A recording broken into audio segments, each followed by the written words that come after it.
Malvinas. El último Exocet. Las Malvinas fueron descubiertas en 1520. Según las bulas papales, pertenecían a España. Sin embargo, navegantes ingleses, holandeses y franceses llegaron a las islas en diversas oportunidades. En 1690, un capitán británico navegó por el estrecho de San Carlos y lo llamó Estrecho de Falkland. En 1764, hubo una ocupación francesa por parte de Luis de Bougainville, que fundó el puerto de San Luis. Los franceses llamaron a las islas Malouines. Los españoles obtuvieron el puerto de San Luis tras una serie de protestas y transformaron Malouines en Malvinas. En 1765, una expedición inglesa llegó a las islas y las denominó Falkland Islands. En 1770, las fuerzas de ocupación inglesas fueron desalojadas por España, que reclamó la soberanía de las islas por la vía diplomática. En 1776, cuando se creó el Virreinato del Río de la Plata, las Islas Malvinas se incluyeron en el territorio de la Gobernación de Buenos Aires. Después de 1810, las islas siguieron bajo esa jurisdicción. En 1820, la fragata argentina La Heroína fue enviada a Malvinas para tomar posesión definitiva de las islas. En 1825, Gran Bretaña reconoció la independencia argentina y no reclamó las islas. En 1828, el gobierno de Buenos Aires otorgó a Luis Bernet, en concesión, el puerto Soledad para que construyera una colonia. Para ello, llevó a 100 gauchos e indios de las Pampas hábiles en la cría de ganado. En 1829, Bernet fue nombrado gobernador de Malvinas. En ese mismo año, Gran Bretaña reclamó su derecho de soberanía sobre las islas, adjudicándose su descubrimiento. En 1833, tomó las Malvinas bajo su dominio, expulsando a las autoridades criollas. Desde entonces, la Argentina no ha dejado nunca de reclamar su soberanía sobre el archipiélago. El 2 de abril de 1982, el gobierno militar de la Argentina decidió recuperar las Malvinas por la fuerza. Los argentinos ocuparon las islas y desalojaron al gobernador británico y se creó una gobernación militar argentina. El gobierno inglés envió enseguida una gran flota hacia el Atlántico Sur. El último Exocet, la historia de los ingenieros de combate. Ariel Fuello, soldado clase 62, veterano de Guerra de Malvinas. En marzo de 1982 habíamos completado nuestro servicio militar y devolvimos nuestra ropa de soldado. El día 2 de abril me despierto a las 6 de la mañana con la marcha de Malvinas. Planteamos la necesidad de que nosotros, con la experiencia que teníamos, nos debíamos incorporar a la compañía. La decisión de que se conformaba una compañía solamente soldados de las clases 1963 que se habían incorporado apenas 45 días atrás, planteamos la necesidad de que nosotros, con la experiencia que teníamos, nos debíamos incorporar a la compañía. Preguntamos qué tipo de vehículos iban a llevar y cuando nos informan que llevan la grúa y los camiones, tomamos la decisión de que teníamos que viajar con la compañía. Éramos los únicos que teníamos la experiencia necesaria para manejar este tipo de equipos y al plantearlo nos dijeron que no querían que vayamos en forma obligada, sino que iban a armar una formación, teníamos que partir como voluntarios. Y así fue, dimos un paso al frente y de los 25 soldados de la clase 1962, 19 viajamos con la compañía Malvinas. El equipamiento y la preparación de las fuerzas que se enfrentaron en Malvinas fueron muy diferentes. Los soldados argentinos eran casi 15.000, de los cuales fallecieron 649, la mitad de ellos en el hundimiento del crucero General Belgrano, y 163 fueron heridos. Los soldados británicos llegaron a ser unos 100.000, murieron 225 y quedaron heridos 777. Argentina tenía 12 buques, Inglaterra 121. Argentina tenía 2 submarinos, un portaaviones, un crucero, 6 destructores, 3 fragatas, 67 aviones livianos y 44 cazas. Gran Bretaña tenía 6 submarinos, 2 portaaviones, 2 buques anfibios de asalto, 7 destructores, 14 fragatas y 77 cazas bombarderos Sea Harrier y 170 helicópteros. Los aviones argentinos eran 180. Los aviones que perdió Argentina durante la guerra fueron 47. Los ingleses terminaron con un saldo de 46 Sea Harrier y más de 100 helicópteros inutilizados. El Exocet AM-39, fabricado en Francia, es un misil antibuque de medio alcance, subsónico. Es un misil relativamente compacto, diseñado para atacar buques de guerra desde aviones y barcos. La Armada Argentina adquirió 14 Superétendard en 1980. El 7 de diciembre de 1981 se incorporan a la segunda escuadrilla oficialmente con la recepción en Argentina de los primeros 5 aparatos de la serie, junto a 5 misiles AM-39 Exocet. Luego del inicio de hostilidades, Francia interrumpió la provisión de los Exocets restantes. Empezamos a trabajar duramente durante los meses de abril, minando las playas de los posibles desembarcos de la flota inglesa que ya había partido desde Gran Bretaña apenas 3 días después de nuestra recuperación de las islas. Y a partir del día 30 de abril, cuando habíamos terminado de bajar los elementos de combate que traíamos arriba del buque Formosa, se produce al otro día, el 1 de mayo, el primer bombardeo, que fue a las 4:30 de la mañana de los aviones Vulcan. A las primeras horas de la madrugada del 1 de mayo de 1982, una escuadra de aviones Vulcan se acerca a Malvinas con la intención de bombardear el aeropuerto. A las 7:40 explota una bomba con retardo y comienzan las hostilidades con aviones Sea Harrier. Mientras tanto, desde las fragatas británicas cañonean a Puerto Argentino. Los intentos de desembarco fueron rechazados por fuerzas argentinas que averían un buque inglés y 2 aviones Harrier resultan destruidos. La clase 1961 es convocada. El crucero General Belgrano fue atacado el 2 de mayo de 1982 a las 16 horas, hundiéndose 1 hora más tarde. En el naufragio murieron 323 hombres y sobrevivieron 770. Su poder de fuego, de 15 cañones de 6 pulgadas, 150 milímetros, en 5 torres triples, le daban un alcance de tiro indirecto de casi 25 kilómetros. Aún hundiéndose en la bahía, con sus cañones fuera del agua y con energía desde tierra, seguiría operando. Por mar, ningún buque inglés hubiese llegado a menos de 25 kilómetros sin ser destruido por el viejo navío. El Ara General Belgrano fue el primer barco hundido durante una guerra por un submarino nuclear de ataque. El 4 de mayo, un misil Exocet AM-39 de menos de $500.000 había impactado en un destructor CL-42 Sheffield de 150 millones, de los más modernos de la flota, dejándolo fuera de combate, provocando la muerte de 20 enemigos e hiriendo a otros tantos. La Armada Argentina decide efectivizar un plan de estudio, llevar 2 Exocet MM-38 a las islas para tener poder de fuego disuasorio para la flota británica. Nuestra función en Malvinas era mantener todos los vehículos en movimiento. El 25 de mayo nos informan que la grúa PIH Omega había salido de servicio. La revisamos y tenía quemado el burro de arranque. No teníamos repuesto, pero sabíamos que en el galpón de la Falkland Company había un motor de similares características. Se lo sacamos, lo adaptamos y después de 12 horas de trabajo, la grúa volvió a funcionar. 6 días después, el 31 de mayo, con la grúa ya funcionando, nos llaman para que descarguemos un aparato del aeropuerto. Venían en un Hércules, un catafalco que eran 8.000 kilos de fierro. Ahí nos dimos cuenta cuando nos miramos que era un sistema de defensa costero, el llamado ITB. El 21 de mayo, los británicos desembarcan y logran establecer una cabecera de playa en Puerto San Carlos, sufriendo daños de importancia en 4 fragatas.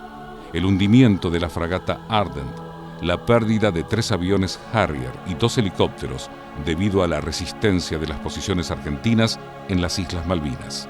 Los combates aeronavales tuvieron una gran violencia, reconociéndose en esa batalla el valor de los aviadores argentinos.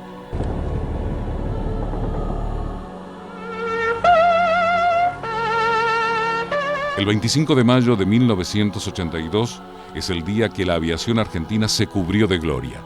Los pilotos de la Fuerza Aérea y la Armada averiaron a 3 fragatas misilísticas y hundieron al transporte pesado HMS Atlantic Conveyor y hundieron al destructor HMS Coventry, asestando un duro golpe a la fuerza invasora británica.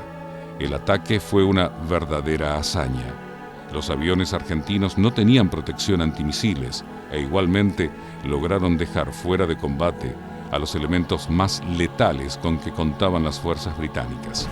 Sumada a esta derrota naval, la aviación inglesa ataca Puerto Argentino y pierde 3 Sea Harrier.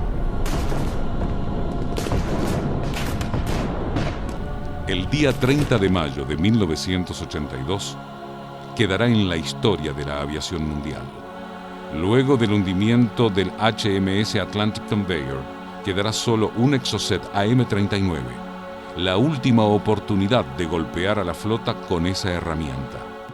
El ataque al Invencible se visualizó perfectamente en sus consecuencias, porque nosotros visualizamos en la pantalla que algo raro estaba pasando por el movimiento distinto que existía hacia el lugar donde estaban los buques. Ya no todos convergían hacia el lugar de donde salían, sino que convergían hacia otro punto. Los Harrier que estaban en vuelo eran recuperados en otros puntos que a nosotros nos producía el desconcierto de decir, ¿qué pasa acá? Acá veo que el misil se desprende. Yo nunca había visto lanzar un Exocet, o sea, para mí los misiles se lanzaban como los que tirábamos nosotros, aire-aire, que salían desde la lanzadora, pero este era distinto, este se desprendía completamente inerte y por caída libre, y unos metros abajo del avión prendía el motor cohete y salía el misil hacia adelante. Los Super en este punto regresan hacia Río Grande, se terminaba su misión acá, ellos ya no tenían más nada que hacer. Nosotros seguimos volando atrás del misil, atrás de la estela. Unos instantes después de que desaparece el misil en el horizonte, en el mismo horizonte y en el mismo lugar donde desaparece el misil, aparece la silueta de un barco, de un buque, totalmente distinta a la silueta de un buque normal. Sentí una explosión a mi izquierda, miré y vi una 4 que explotaba, se le volaba un pedazo de plano e impactaba en el agua. Esa fue una imagen muy fugaz. Volví a mirar al portaaviones, sigo viendo al frente, entro a distancia de cañones, un poco antes en realidad de distancia de cañones, empiezo a tirar, sabiendo que empecé a tirar antes, pero en realidad ya me había pasado anteriormente. El entrar tirando cañones me fortalecía, o sea, me daba a mí, me daba coraje, me daba energía, no sé, era algo, y sentía que no me iba a pasar nada. Y cuando estuve encima, el portaaviones estaba totalmente cubierto de humo, de la mitad para abajo era todo humo. Estaba lleno de humo, estaba envuelto en humo. Mi altura de vuelo era entre la pista y el agua, la pista del portaaviones y el agua estaba en la mitad, y el portaaviones lo agarro desde atrás. O sea, el portaaviones estaba yendo en la misma dirección que yo estaba atacando. Así que le tiro mis bombas en la popa, la parte de atrás, y como estaba muy cerca y no pude salir por arriba porque era muy grande y muy alto, hice un viraje a la derecha y le pasé por todo el lateral derecho al portaaviones. Viré a la izquierda y puse rumbo de escape. Los misiles MM-38 habían sido diseñados para ser lanzados de buque a buque. Los tuvimos que engañar y recrear las condiciones para poder ser lanzados de tierra. Nuestra función era montarlos por la noche y desmontarlos a primera hora para poder ocultarlos de los ojos ingleses. Cuando arriban los Exocet y preguntamos de qué manera se lo había preparado, nos informan del engaño que necesitaba el misil para poder ser lanzado. Tuvimos la certeza de que iba a funcionar, a pesar de la complejidad que se produjo en el primer lanzamiento, que fue el día 1 de junio. Lo armamos por primera vez Iba a ser el primer lanzamiento que se iba a llevar a cabo a partir de las 2 de la mañana. Lamentablemente este lanzamiento fue fallido por falla de uno de los componentes del sistema. Lo volvimos a desarmar a las 4 de la mañana y el sistema quedó inoperativo durante 4 días. No había más misiles en las islas. Ese primer lanzamiento errado generó la revisión de todo el sistema. Y como no podía ser de otra manera, el componente que falló en el primer lanzamiento del Exocet fue un componente inglés y no teníamos reposición. Nos pusimos a buscarlo junto con la gente de la Marina en toda la isla y justamente el sistema de defensa antiaéreo SEACAT, que era de origen inglés, tenía un kit de repuesto donde pudimos encontrar el componente que había fallado en el primer lanzamiento. Para engañar el misil hubo que construir 4 sistemas que imitaran lo que el misil tenía dentro del barco. El primero era la rampa de lanzamiento a 35 grados para que una vez que despegue el misil tenga la altura necesaria para poder nivelarse contra el mar. El segundo elemento era la energía eléctrica, que se suplió con un grupo electrógeno Siemens de origen alemán de 1945. El tercer elemento era la computadora móvil que le daba la información al misil para ser lanzado. Y el último elemento, el radar RASIT, que era el que daba la posición del objetivo en el momento de ser lanzado. Y tenía un alcance máximo de 30 kilómetros. Más allá de que el misil tenía una distancia posible de disparo de 40 kilómetros, nuestra limitación era de 30 kilómetros por el alcance de este radar móvil. A partir de ese día, los ingleses sacan un helicóptero simulando ser un barco para traer algún disparo de misil. No había misiles en la isla, por eso el helicóptero voló 4 días y no recibió ningún tipo de impacto. Recién el 8 de junio llega un nuevo juego de misiles, pero los barcos no se ponían en nuestra ventana de fuego. Ese día 12 de junio el radar marcaba la distancia de 29,960. Rápidamente cargan la información de esa distancia, pero había que transformarla. El radar RASIT nos informaba la distancia en metros, pero al misil había que cargarle la información en grados. Con una tabla de conversión rápidamente se convierten esos metros a grados y se le pasa la información al misil. El misil trabaja captando esa información y devolviéndola para verificar que el destino es el correcto. Una vez que se verificó esa información, se le dio lanzamiento y el misil voló a 900 km por hora.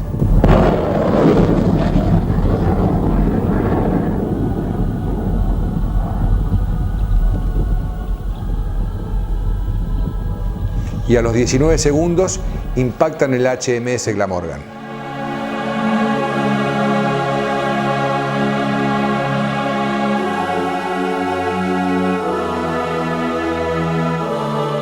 Esta es la primera vez en la historia que un buque es alcanzado por un misil lanzado desde tierra. El jefe de sistema, el 14 de junio, decide volarlo. Su jefe le pregunta: ¿los ingleses tienen misiles Exocet? Sí, entonces no lo vuele. Que vean la capacidad argentina para innovar y poderles pegarles desde tierra a un buque en alta mar. Después del fin de hostilidades el 14 de junio, los ingleses, al encontrar nuestro sistema ya no operativo, decidieron copiarlo, mejorarlo y patentarlo con el nombre Excalibur. Hoy se encuentra en Gibraltar y en la República de Chile. Resolución de la ONU, ampliación del territorio de la plataforma continental argentina. El 11 de marzo de 2016, la Organización de las Naciones Unidas dio lugar al reclamo iniciado en 2009 por el Estado argentino y aceptó la ampliación del 37% de la plataforma continental en el Atlántico Sur. Los nuevos límites fueron aprobados por la Comisión del Límite Exterior de la Plataforma Continental de la ONU, integrada por 21 expertos internacionales dentro de la Convención sobre el Derecho del Mar. El 1.700.000 kilómetros cuadrados recién reconocidos como territorio argentino se suman a los aproximadamente 4.800.000 kilómetros cuadrados que ya integraban la plataforma continental argentina. La ONU ha tomado el caso argentino como un leading case, es decir, un punto de referencia, ya que es la primera vez que un país emplea todos los recursos disponibles para demostrar los límites de su territorio.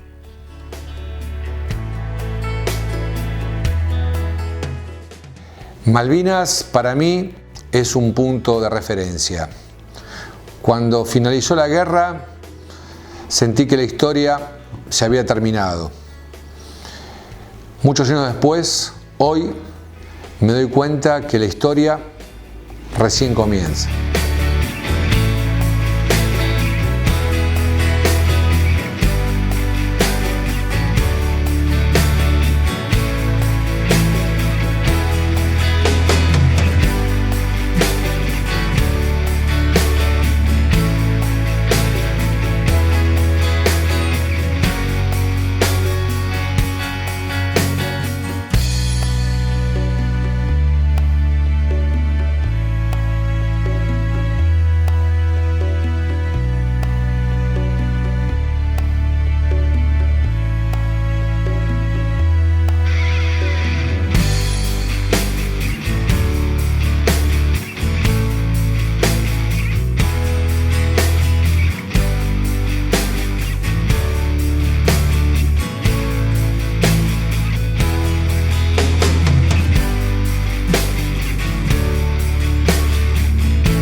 ¿Ya está?